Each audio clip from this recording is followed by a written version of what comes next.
Ana Cristina Zuleta nació en Bucaramanga, pero vive en Pereira desde que tenía 1 año de edad.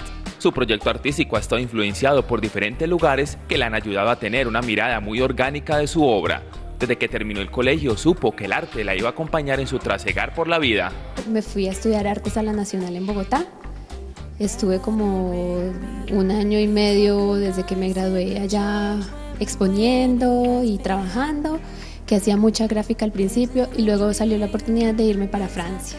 Allá estuve casi 2 años. Vivió en Cali después de su estadía en Europa, donde hizo algunos seminarios en cerámica. Hace 1 año y medio regresó a Pereira y presentó su primer trabajo a la ciudad, después de muchos años, la instalación Origen, como parte de Imagen Regional 7 en el Banco de la República. Estaba como una exploración en búsqueda otra vez como de mis raíces y de sentirme segura.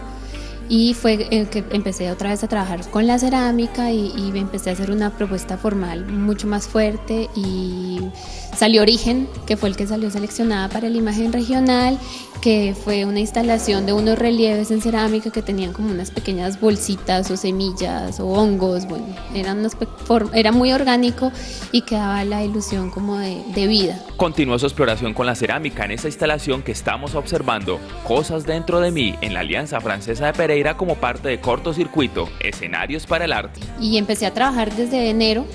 Hubo piezas que no pasaron como el corte, hice una edición porque quería algo muy limpio, que fueran 4 horas, como pensando siempre en este espacio. Y salió esta exposición con las primeras piezas que fueron pupas, que me remiten como a algo que tiene como una metamorfosis, un cambio interno, que era como igual lo que estoy viendo en ese momento. Cosas dentro de mí, un proyecto que trabajó desde enero en su taller y donde el orgánico cobra protagonismo otra vez en cada uno de los 4 escenarios recreados. Bueno, salió No estamos solos, que es la instalación sobre los espejos, que eran estas piezas grandes, que me da la idea también como de pararme mejor, de enraizarme, de ser como más fuerte.